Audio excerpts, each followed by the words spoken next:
Neat ఎగ్జామ్లో జరిగినటువంటి అక్రమాలకు నైతిక బాధ్యత వహిస్తూ కేంద్ర విద్యాశాఖ మంత్రి ధర్మేంద్ర ప్రధాన్ గారు నిన్న రాజీనామా చేసినటువంటి సంగతి ప్రతి ఒక్కరు కూడా తెలుసు. అదే తరహాలో ఆంధ్రప్రదేశ్ ప్రభుత్వం నిర్వహించినటువంటి డిఎస్సి పరీక్షలో కూడా అలాంటి అక్రమాలే జరిగాయి అన్నది స్పష్టంగా ఆధారాలతో కలిపి అందరికీ కూడా అర్థమవుతున్నటువంటి విషయమే. అయితే డిఎస్సికి సంబంధించి పేపర్ లీక్ అయిందన్నది స్పష్టం. అలాగే తర్వాత పోస్టింగ్ వ్యవహారంలో కూడా అక్రమాలు జరిగాయి అన్నది కూడా సుస్పష్టం.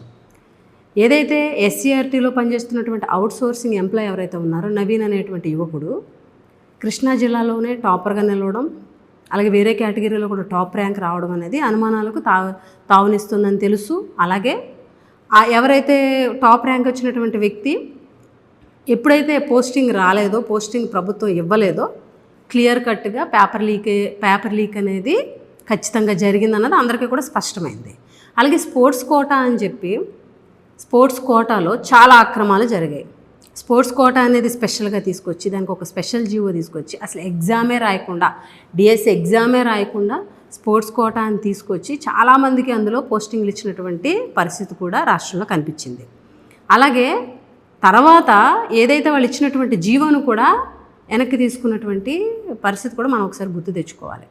ఎందుకనంటే అసలు స్పోర్ట్స్ కోటా అనేది స్పోర్ట్స్లో మంచి పథకాలు సాధించినటువంటి వాళ్ళకి స్పోర్ట్స్ కోటా అనేది ఎగ్జామ్స్లో ఇవ్వడం అనేది, కాంపిటేటివ్ ఎగ్జామ్లో ఇవ్వడం అనేది పరిపాటికి ఎప్పటి నుంచో వస్తుంది. కానీ అసలు ఎగ్జామే రాయకుండా స్పోర్ట్స్ కోటా అని చెప్పి ఒక స్పెషల్ జీవో తీసుకొచ్చి ఆ స్పోర్ట్స్ కోటాలో పథకాలు వచ్చిన వాళ్ళకి కాకుండా యూనివర్సిటీస్లో వాటిలోని పార్టిసిపేషన్ సర్టిఫికేట్ సబ్మిట్ చేసిన వాళ్ళకు కూడా సెలెక్ట్ చేసి పోస్టింగ్స్ ఇచ్చేసి, అంటే ఖచ్చితంగా ఈరోజు లక్షలాది మంది విద్యార్థులు సంవత్సరాల తరబడి చదివి డిఎస్సిలో ర్యాంకులు సాధించకపోతే, పోస్ట్ తెచ్చుకోకపోతే ఈరోజు దొంగ సర్టిఫికెట్లు, దొంగ స్పోర్ట్స్ కోటాలు, పార్టిసిపేషన్ సర్టిఫికెట్లు తీసుకొచ్చేసి వాళ్ళ పోస్టులు ఏవైతే ఉన్నాయో వాళ్ళ పోస్టులు ఈరోజు వీళ్ళు కొట్టేసినటువంటి పరిస్థితి చాలా దారుణం.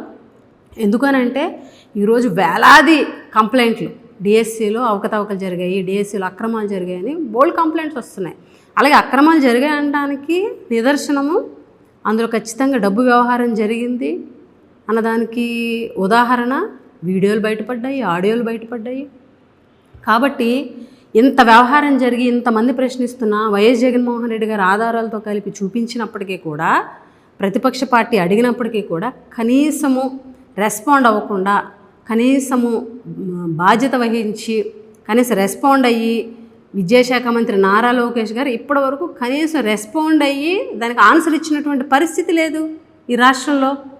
ఈరోజు అదే ఎన్డీఏ ప్రభుత్వంలో ఉన్నటువంటి కేంద్ర విద్యాశాఖ మంత్రి నైతిక బాధ్యత వహిస్తూ ఈరోజు రాజీనామా చేశారు అక్రమాలు జరిగాయని తెలిసిన తర్వాత. ఈరోజు అవే అక్రమాలు అదే తరహాలో ఆంధ్రప్రదేశ్లో కూడా డిఎస్సి పేపర్ లీక్ అయింది.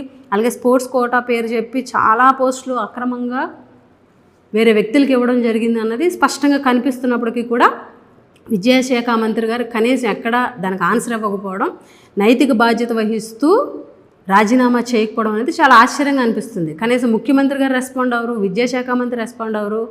నిజంగా మీకు ఏ తప్పు జరగకపోతే సిబిఐ ఎంక్వైరీ వేయండి. సిబిఐ ఎంక్వైరీ వేస్తే అందులో తేలుతుంది కదా. ఏదైతే కేంద్ర విద్యాశాఖ మంత్రి నైతిక బాధ్యత వహిస్తూ రాజీనామా చేశారో అలాగే ఆంధ్రప్రదేశ్ విద్యాశాఖ మంత్రి గారు కూడా నైతిక బాధ్యత వహిస్తూ రాజీనామా చేయాలని చెప్పి ఈ సందర్భంగా డిమాండ్ చేస్తున్నారు.